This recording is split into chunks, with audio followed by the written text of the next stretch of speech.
amém, amém. Vamos lá, vamos lá. Podem ir. Acompanhe ali as guias. Glória a Deus, meus irmãos, minhas irmãs. Hoje nós vamos ler o texto que está em 2 Reis, segundo livro de Reis, capítulo 3, versículos de 9 a 27. 2 Reis 3, capítulo 3, versículos de 9 a 27. Estamos na série Coisas Maiores. Então, semana passada, o apóstolo Rômulo Pinheiro esteve aqui, né? Foi a nossa consagração como pastores deste ministério, na verdade, como pastores desta igreja, e ele falou sobre queimar os arados, né? Ele falou sobre não olhar para trás, ele falou sobre queimar aquilo que ficou para trás para iniciar uma nova fase naquilo que o Senhor tem para a vida de cada um de nós, e glória a Deus por isso.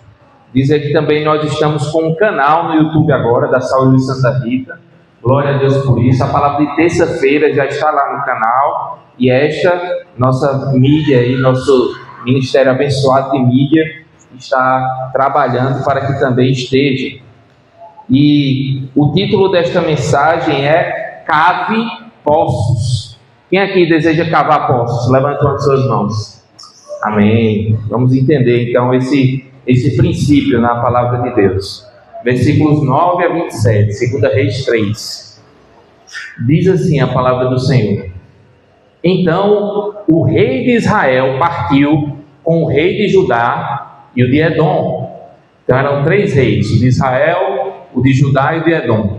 Depois de vagarem a pé por 7 dias, já havia acabado a água para os homens e para os animais. Então a gente vê que havia um problema.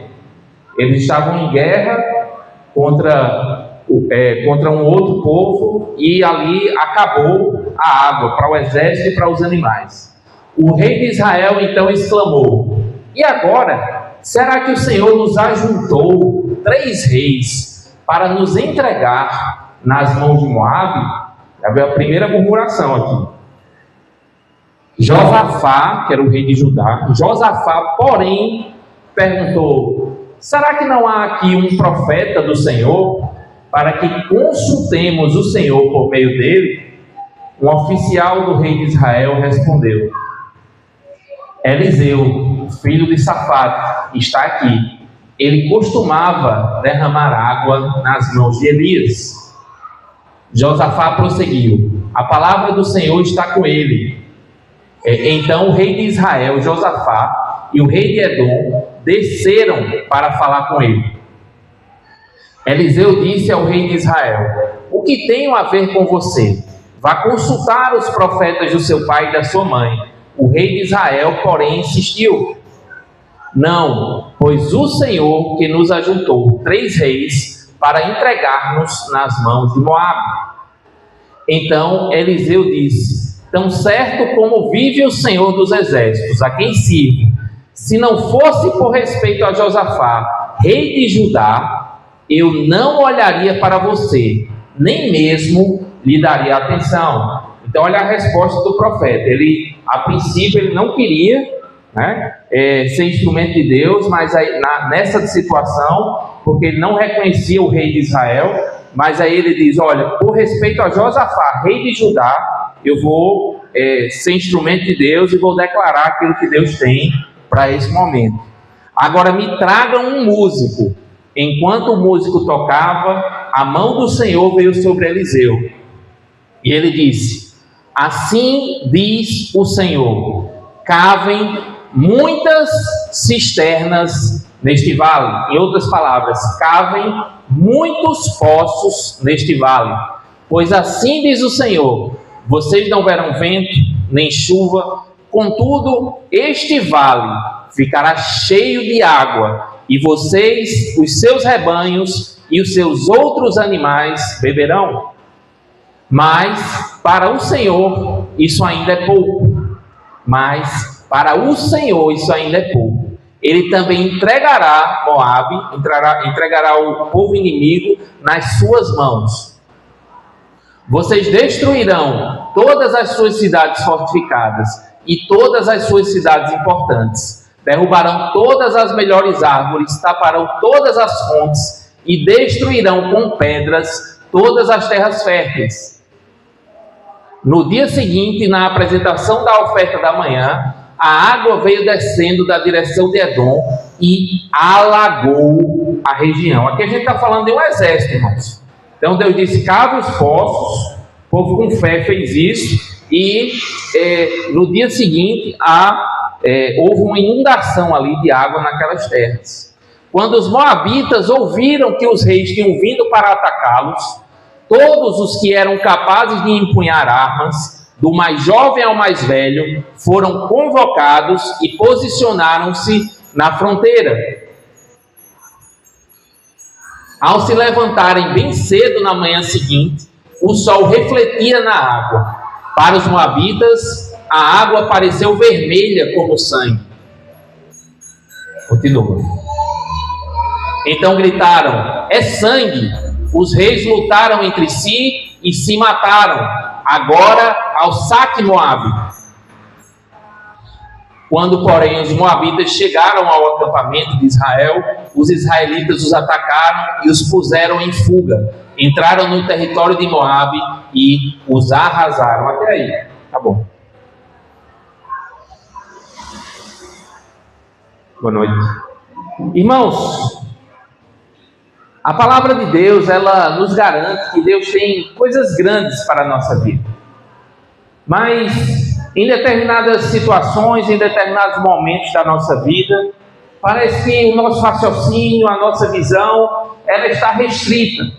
Em vez de a gente conseguir enxergar tudo aquilo que Deus tem para cada um de nós, parece que a nossa visão ela está limitada. Parece que a gente só consegue enxergar uma pequena parcela daquilo que Deus tem para realizar. E na semana passada, nós vimos um princípio importante, que é o princípio de a gente não olhar para trás. O princípio de, quando a gente dá um passo adiante, nós devemos esquecer aquilo que ficou para trás. A gente não pode estar preso ao passado. A gente não pode estar em algo novo, pensando naquilo, entre aspas, que a gente perdeu ou que a gente abriu mão lá atrás. O princípio da novidade de vida, daquilo que o Senhor tem para cada um de nós. E de fato Deus nos chama a nós termos essa visão de fé, essa visão que é ampla, essa visão que contempla tendas alargadas, essa visão que contempla coisas que Deus, pela fé, é capaz de realizar. Deus, a partir desse princípio, dessa posição de fé, é capaz de realizar. E nessa passagem que nós lemos, nós temos uma situação como essa. Nós temos uma situação aqui de escassez, de falta. Nós temos aqui uma situação em que 3 reis, que nem eram tão amigos assim, que não eram tão aliados, mas por conta de uma circunstância, para vencer um inimigo em comum, eles acabam se juntando. Aqui a gente está falando de um tempo em que estamos falando de um texto que está no Antigo Testamento, de um texto, de um momento da nação de Israel, que a nação estava dividida, reino do norte, reino do sul, reis que muitas vezes não serviam a Deus, que idolatravam deuses de nações vizinhas. Situações em que, de fato, o povo gemia, não porque Deus não estivesse presente, mas porque o próprio povo escolheu virar as costas para o Senhor. Mas no momento aqui em que esse texto acontece, nós vemos que o Senhor ele usa o seu profeta Eliseu em respeito ao rei de Judá, chamado Josafá. O Senhor, ele fala através desse profeta. E Eliseu é um instrumento poderoso de Deus. Quem lembra aqui de Eliseu, que Eliseu foi o sucessor do profeta Elias. E fazendo um parênteses aqui, Elias é o profeta que esteve na caverna. É o profeta que, por ser fiel ao Senhor, precisou fugir e se esconder na caverna. E ali o Senhor visitou aquele profeta com um vento suave, com uma brisa suave. Irmãos, este final de semana agora foi aniversário de casamento de 15 anos, meu e de minha esposa, a pastora Isabel. E nós fomos a uma cidade aqui próxima, a cidade de Araruna. E a gente fez algumas trilhas ali naquele lugar. E foi impossível não lembrar do profeta Elias, porque nós visitamos várias cavernas, várias grutas. E de fato aquele homem viveu situações de muita solidão, mas Deus concedeu a ele alimento, abrigo e a sua própria presença. E Eliseu é esse sucessor do profeta Elias. E veja que no texto que nós lemos aqui, o povo, ou os exércitos desses três povos, de Israel, de Judá e de Judá, os três povos juntos ali, eles estavam guerreando contra Moabe. E aconteceu, irmãos, que faltou água. Veja, um exército no meio do deserto, com animais que também precisavam de provisão, mas faltou água, irmã Gracinha. Quem é que luta sem tomar água? Quem permanece de pé após alguns dias sem água? Aquele povo estava fadado ao fracasso. Aquele povo estava prestes a viver uma de suas maiores derrotas. Porém, lembraram de que Deus poderia ser o seu refúgio naquele momento. Irmãos, naquele contexto, eles recorreram a Deus como a última tábua de salvação. E a gente aqui deve lembrar que Deus deve ser o nosso primeiro motivo. Nós devemos recorrer ao Senhor em primeiro lugar, antes de recorrermos a pessoas, antes de recorrermos a outras estratégias. Nós devemos levar o nosso pedido ao Senhor. Como disse Pedro: para onde irei, Senhor, se só Tu tens as palavras de vida eterna?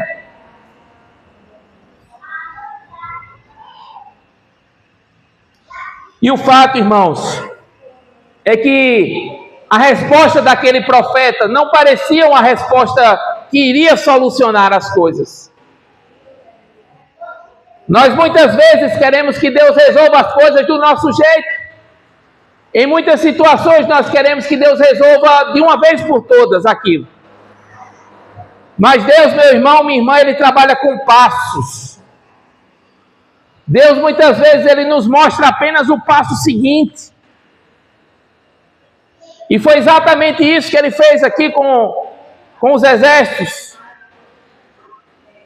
Porque Ele disse: olha, cavem poços.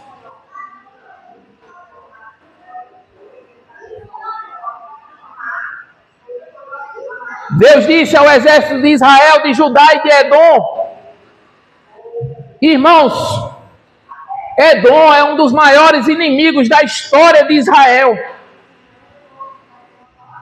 Mas Deus estava tão distante desse povo aqui, ou melhor, eles estavam tão distantes de Deus, que eles foram capazes de se aliar ao seu pior inimigo para vencer outro.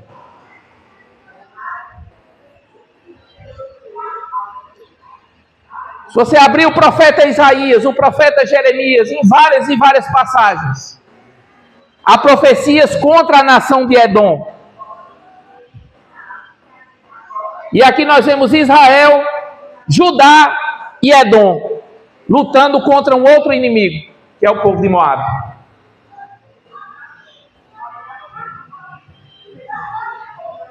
Mas, irmãos, por mais que o povo ali estivesse distante do Senhor, Deus, Ele permanece fiel à sua aliança. E Deus não podia deixar que aquela nação fosse exterminada. O Senhor não podia deixar que aquela nação fosse exterminada. Por isso que ele age com sua graça ali naquele contexto. Irmãos, há princípios da graça de Deus. Deus, ele age na nossa vida nos mostrando, se revelando a cada um de nós. Dizendo, olha, venha para mim, eu sou o caminho, eu sou a verdade, eu sou a vida. Em mim você encontrará fontes de água viva. Irmãos, glória a Deus, se eu e você, quando eu e você dizemos sim ao Senhor e vamos em direção a Ele. Mas há pessoas de coração duro. Há pessoas que até se colocam na presença de Deus exteriormente. Mas Deus, ele contempla o coração, como ele fez com Davi. Deus vê aquilo que o homem não vê. Mas mesmo no coração mais endurecido, Deus continua visitando com graça. Deus continua dando novas chances. Deus continua chamando a mudança. E aqui nós vemos uma graça de Deus nesse sentido, em que Deus, ele se manifesta a um povo que está com o coração distante, mas ele usa um profeta por fidelidade à sua aliança.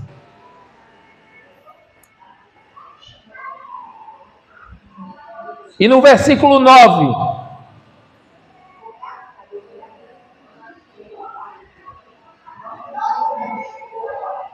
nós vemos esse problema, que esses 3 reis, eles partiram para a guerra, andaram 7 dias, mas não encontraram água.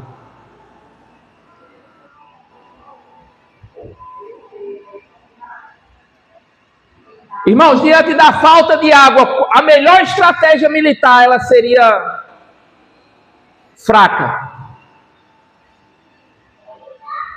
E às vezes a gente tem os melhores recursos, os melhores exércitos, os melhores médicos, os melhores tratamentos, os melhores profissionais.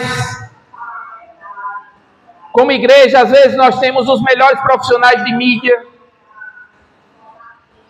Mas, irmãos, se o Senhor não estiver à frente, nada disso vale. Se o Senhor não vigiar, em vão trabalham os sentinelas. Por isso nós devemos lembrar que Deus, ele precisa estar em primeiro lugar nas nossas vidas. Lá em João capítulo 4, versículo 14, Jesus fala que Ele é a água da vida. Ele diz, mas quem beber da água que eu lhe der, nunca mais terá sede. Ao contrário, a água que eu lhe der se tornará nele uma fonte de água a jorrar para a vida eterna.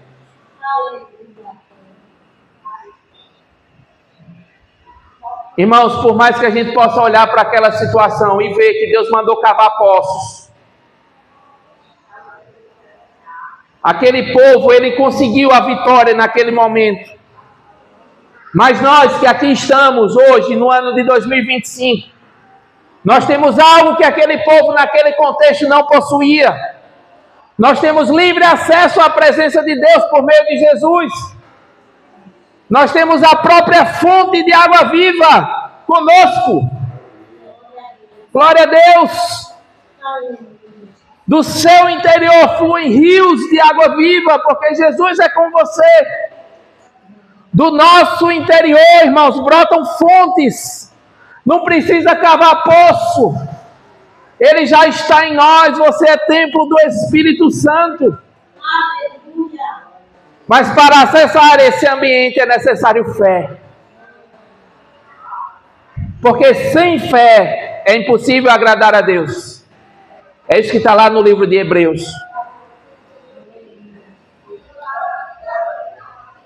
Irmãos, a ordem de Deus, lá no versículo 16, é uma ordem interessante, porque ele diz, façam muitos poços, cavem muitos poços, cavem muitas cisternas.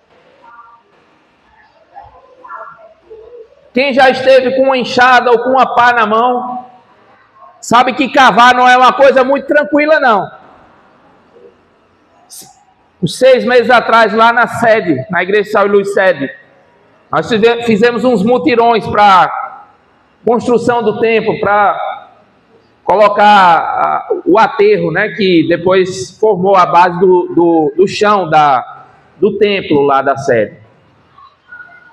Irmãos, é sol quente, é carro de mão para lá, é carro de mão para cá, é aquele instrumento que é a picareta, né, que você marreta lá aquele negócio duro, aquele monte duro lá de barro, de terra. E aí vem outro chibata, né? Chibanca. Pronto, e tem um movimento, né? Irmãos, eu acho que nunca foram vendidos tantos relaxantes musculares naquela região ali como nessa época. Cada um tivesse uma dor de coluna diferente no outro dia. Mas estávamos lá, e está lá construído, para a glória de Deus. E Deus não diz assim, nessa guerra aqui, Deus não diz cavem poços, não. Ele diz cavem muitos poços.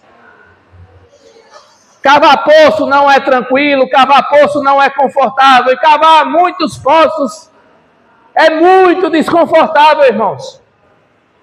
É um esforço muito grande. Mas tem coisas que Deus realiza por nós. Deus, Ele nos visita.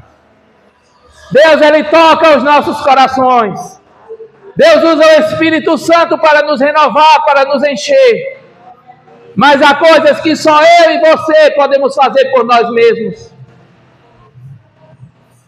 E uma dessas coisas é a fidelidade a Deus. Deus é fiel à sua aliança. Mas nós precisamos responder com fidelidade, com amor. E ninguém pode fazer isso no nosso lugar, só a gente. Só a gente, só você pode fazer por você mesmo, você mesmo. E eu creio que aqui há um povo fiel. Eu creio que aqui há um remanescente do Senhor. Eu creio que aqui o Senhor encontra corações sedentos.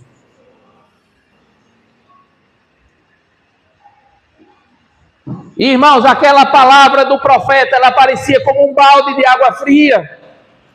Porque o exército, ele queria água.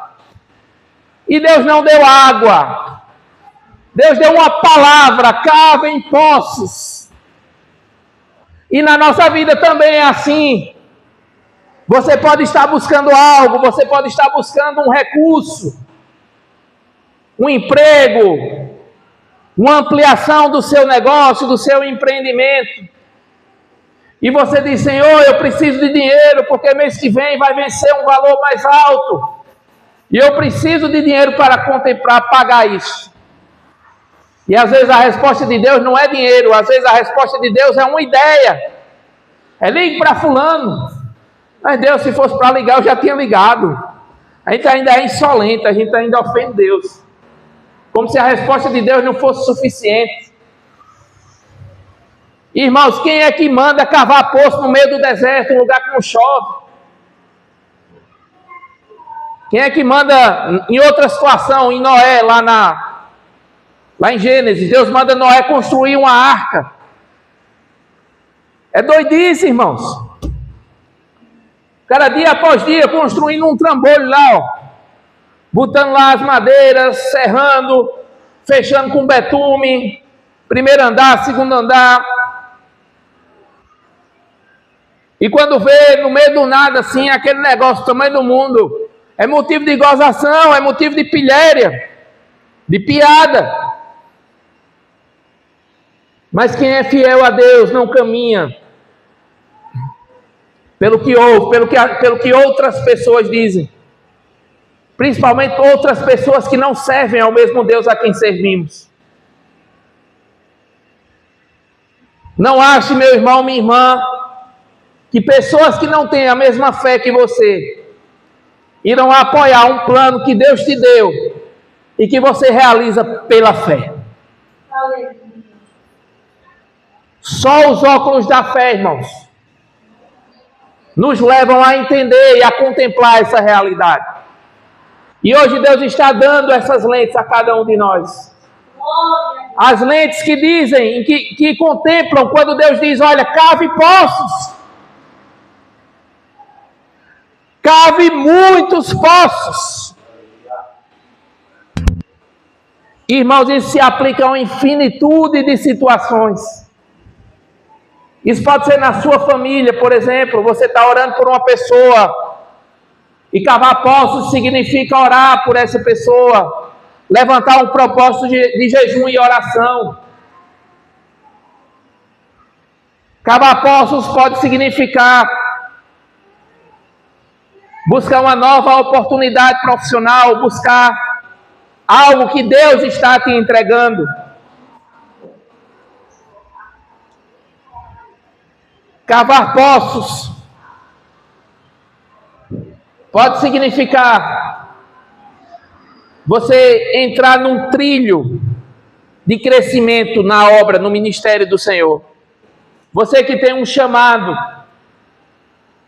você que de fato tem algo específico de Deus, mas que nunca se posicionou em direção a esse chamado. Faça isso. Cave poços. Nossa igreja ela tem um trilho de crescimento. Nós teremos aqui, em alguns meses, um curso de discipulado inicial. Nossa igreja tem uma escola online que dura 4 semestres. Nós temos as nossas células. A igreja está acontecendo, meus irmãos.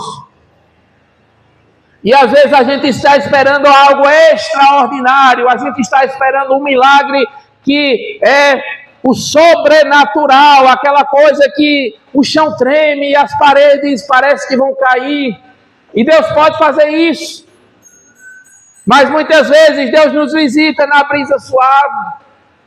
Muitas vezes Deus nos visita no ordinário, na célula, no culto de terça, no culto de domingo, no almoço com um irmão, com uma irmã, numa conversa, numa ligação, na comunhão dos santos. Porque a igreja não é um clube, meus irmãos. Se fosse apenas a gente estar junto aqui em algum momento e fazer algo bom pela sociedade, a gente estava lá no Rotary. Aquelas pessoas que se reúnem para ajudar outras. Igreja é muito mais do que isso. Igreja, irmãos, é o povo exclusivo de Deus, é o povo que se reúne para adorar a Ele, é o povo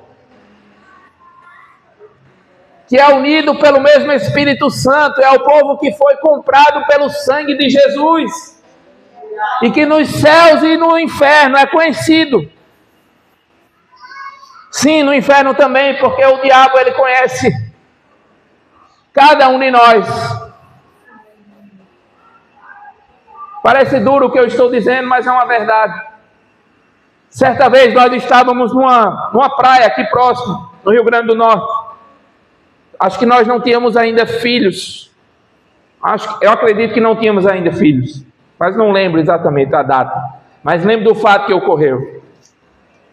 E eu e Isabel estávamos caminhando, acho que nós não éramos pastores ainda.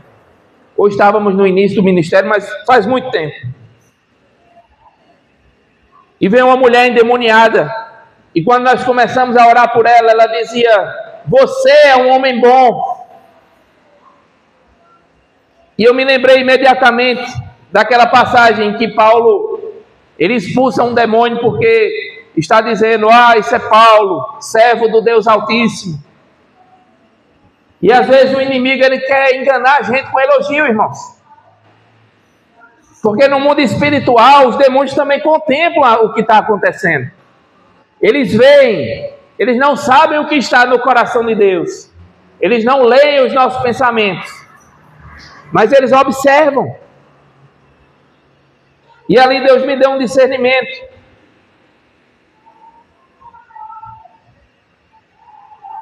Porque quando a gente está fazendo a obra de Deus, a gente às vezes esquece a pessoa que nos chamou.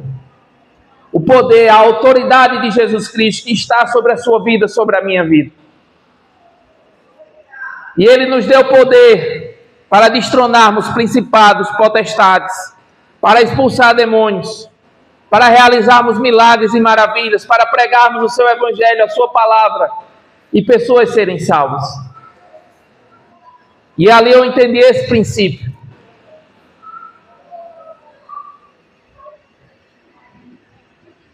E o fato é, meus irmãos,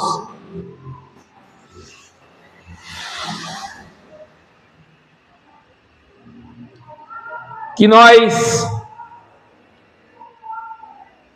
somos chamados a contemplar a realidade com olhos de fé, uma fé prática, uma fé autêntica, uma fé, não uma fé positiva, uma fé de otimismo, mas uma fé em Jesus Cristo, sabendo que Ele pode realizar, sabendo que Jesus, Ele é fiel para cumprir a boa obra que Ele iniciou na nossa vida, para saber que nós temos a quem recorrer em meio ao caos, em meio à guerra, em meio à falta e escassez. E Deus, Ele te dá estratégias hoje, meu irmão, minha irmã. Cavar poços significa algo específico para a sua vida. E o Espírito Santo te ministra isso agora.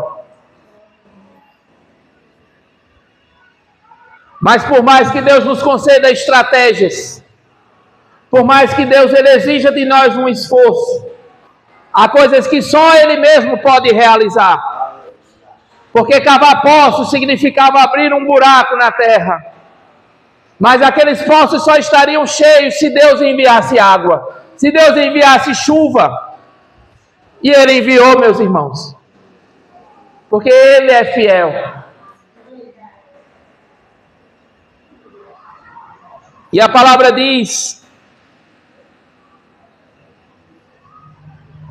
que houve uma inundação naquele deserto, a ponto de o exército inimigo achar que não era água, que era sangue deles mesmos, que eles tinham se matado. Deus confunde o seu inimigo, meu irmão, minha irmã. O inimigo de nossas almas. Não tenha medo do inimigo, não tenha medo de Satanás. Porque o Deus a quem você serve, na cruz, já ganhou. Glória a Deus. Ele venceu. Aleluia. Olha o que está em Colossenses 2, 14 e 15. Colossenses 2, 14 e 15.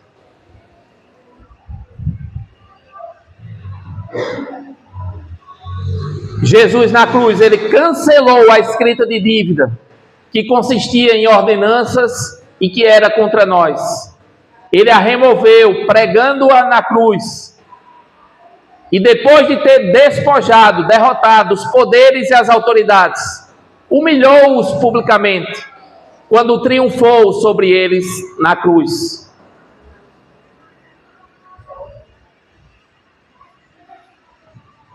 Irmãos, da mesma forma como aqueles homens na guerra aqui, os inimigos, eles olhavam aquela água que Deus havia enviado,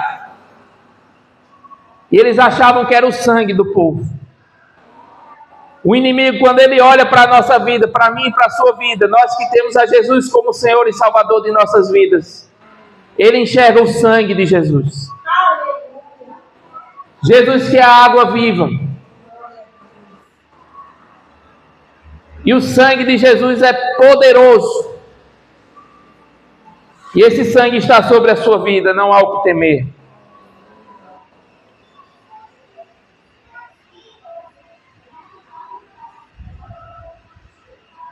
Por isso, irmãos,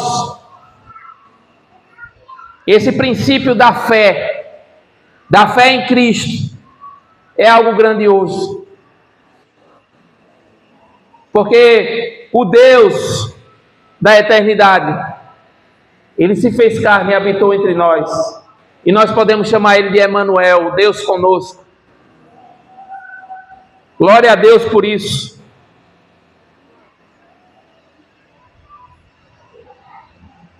E Deus, Ele nos leva hoje a contemplar isso.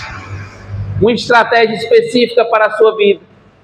Algo que Deus exige de mim e de você hoje, para que a gente possa cavar poços, para que a gente possa investir especificamente em algo que Ele nos pede, em nossa família, em nosso trabalho, em nosso ministério, em nossa vida com Deus.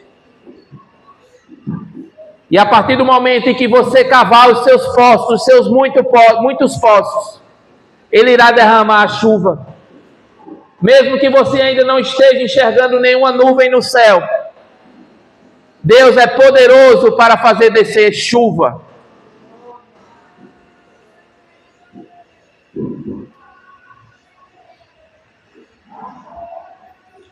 E meus irmãos, o texto que lemos, ele diz que Deus achou pouco e também entregou os inimigos nas mãos do seu povo. Entregou os moabitas. E aquele exército inimigo foi derrotado. De maneira, meu irmão, minha irmã, que eu não sei o que é que está à sua frente, eu não sei o inimigo que você precisa derrotar. Pode ser um inimigo espiritual, o diabo, e esse já está derrotado em nome de Jesus. E o que nós precisamos fazer é ter as estratégias corretas, aquilo que Deus pede de cada um de nós. Estamos em dia no nosso tempo de oração com Ele, nossa leitura da palavra, inclusive, nós iniciamos a leitura de Atos dos Apóstolos. Quem esteve na célula na quarta viu isso. Então esteja lendo esse livro conosco, um capítulo por dia. Estamos também iniciando um tempo de jejum e oração de 30 dias, que vai até o dia 28, 18, 12, porque eu sou ruim de números, dia 12, não é isso? Até o dia 12 de outubro. Então esteja com a gente também, consagrando uma refeição do seu dia. Da última vez, recentemente lá na sede, eu me alimentava até 6 da noite. Dali em diante eu não comia nada sólido mais. Só líquido. E foi bênção, irmãos. E a gente sabe que o jejum, ele não é uma barganha com Deus.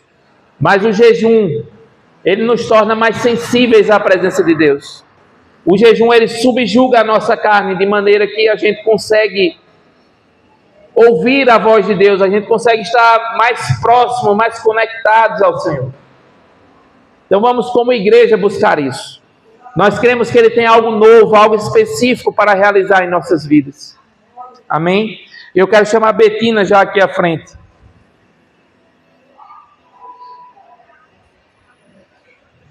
Vamos ler 2 Reis 3:27. 2 Reis 3:27. Se você não prestou atenção a nada nesta mensagem, preste atenção a isto aqui. Veja o que o exército inimigo, o rei de Moabe, no desespero, na hora que ele viu que todas as coisas tinham acabado, que ele estava prestes a ser derrotado, olha o que ele fez. Então ele pegou o seu próprio filho, o primogênito, que devia sucedê-lo como rei, e o ofereceu em holocausto sobre o muro da cidade. Irmãos, no desespero, esse homem, ele sacrificou o próprio filho em holocausto a um ídolo, a um falso Deus.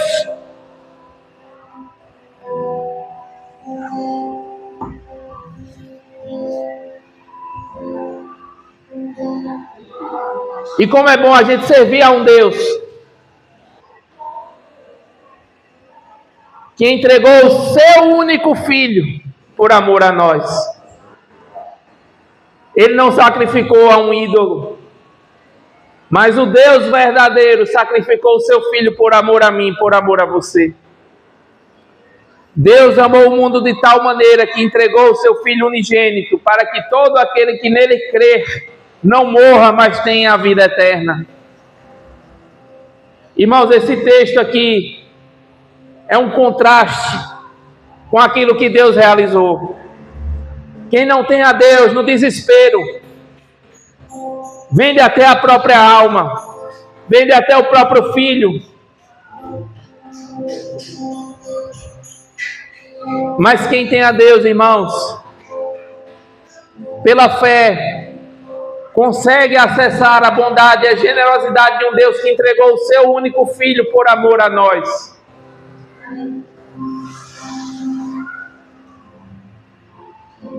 Deus hoje está retirando ídolos da nossa vida. E Ele está restaurando a presença dEle. Ele está restaurando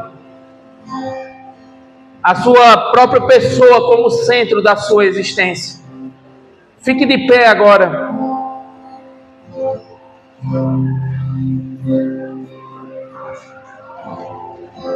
Jesus é a água viva. Jesus é o sacrifício verdadeiro. Ele é o centro da nossa fé, a fonte de coisas maiores que Deus tem para você. E Ele estabeleceu uma aliança, meus irmãos, comigo e com você. A aliança pelo sangue de Jesus Cristo.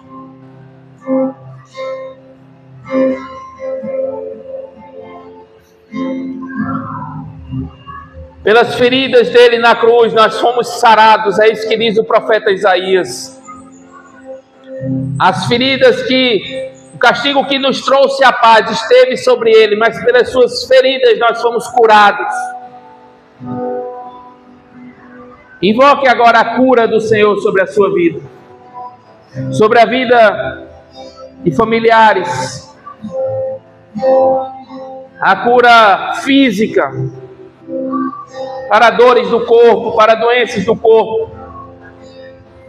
Eu creio no sobrenatural, sobrenatural para nós, mas para Deus é o natural dele, porque Deus, Ele é bondoso, Deus irmãos, fonte de vida, e Ele conquistou uma posição para nós na cruz.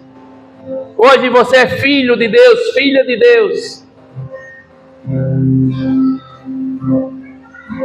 e pela fé você pode ocupar uma posição. Tome posse disso.